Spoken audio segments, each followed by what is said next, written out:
நீங்க ஸ்டார்ட் பண்ற பிசினஸ்க்கு தமிழ்நாடு கவர்மெண்ட் வந்து 10 lakhs கொடுத்தா நீங்க என்ன பண்ணுவீங்க? பார்லர் ஓபன் பண்ணனும். Mobiles, accessories. பொட்டிக் ஸ்டார்ட் பண்ணனும். எவ்வளவு lakhs வேணும் அதுக்கு? 4 lakh 5 lakh. 10 lakhs இருந்துச்சுனா ஸ்டார்ட் பண்ண முடியுமா? ஸ்டார்ட் பண்ண முடியும். சிறப்பா பண்ண முடியுமா? சிறப்பா பண்ண முடியும். ஸ்டார்ட் அப் பிசினஸ் பண்ணனும் ஐடியா இருக்கா? ஒரு இன்கம் இருந்தா பண்ணலாம். எவ்வளவு இன்கம் வேணும்? ஜஸ்ட் ஒரு 5 to 8 lakhs. உங்களுக்கு தெரியுமா நம்ம தமிழ்நாடு கவர்மெண்ட் வந்து ஸ்டார்ட் அப் டிஎன் ஒரு ஸ்கீம்ல ஒரு 10 lakhs கொடுக்குறாங்க.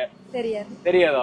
தெரியாது. Actually basically from Kerala government பண்ணாதனால தான் நாங்க வந்து தமிழ்நாடு அண்ட் துபாய் இந்த மாதிரி போயிட்டு இருக்கோம். ஆமாங்க, நீங்க ஸ்டார்ட் பண்ற பிசினஸ்க்கு நம்ம தமிழ்நாடு கவர்மெண்ட் 10 lakhs வரைக்கும் மானியம் தராங்க. நான் சின்ன வயசுல இருக்கும்போது என் ஃப்ரெண்டு சொல்லுவான், மச்சான் டீ கடை ஆரம்பிக்கலாம், மொபைல் ஷாப் ஆரம்பிக்கலாம், அப்படி ஒவ்வொரு ஐடியா சொல்லிட்டே இருப்பான். நிறைய யங்ஸ்டர்ஸ் வந்து பிசினஸ் ஸ்டார்ட் பண்றாங்க, ஆனா 90% வந்து ஃபெயில் ஆயிருது. சோ இந்த ஸ்கீம் மூலமா தமிழ்நாடு கவர்மெண்ட் என்ன பண்றாங்கன்னா, ஒரு ப்ராப்பர் மென்டர் வச்சு அவங்களுக்கு ஃபுல் கைடன்ஸ் ப்ரொவைட் பண்றாங்க. ITND அப்படின்னு ஒண்ணு 500+ இன்ஸ்டிடியூஷன் ரிசர்ச் சென்டர் கூட டை அப் பண்ணி இந்த ஸ்கீம் ஃபுல்லா உங்களுக்கு எக்ஸ்பிளைன் பண்றாங்க. சோ இந்த ஸ்கீம் இருக்கிறனால நிறைய பீப்புளுக்கு, நிறைய யங் ஜெனரேஷனுக்கு வந்து ஒரு மோட்டிவேஷன் தான். இந்த மாதிரி எல்லாம் ஸ்கீம்ஸ் இருக்கிறனால, அதுவும் நம்ம தமிழ்நாடுல இருக்கிறனால நிறைய தமிழ் மக்களுக்கு ரொம்ப ஹெல்ப்ஃபுல்லா இருக்கு. Thank you so much Tamil Nadu government.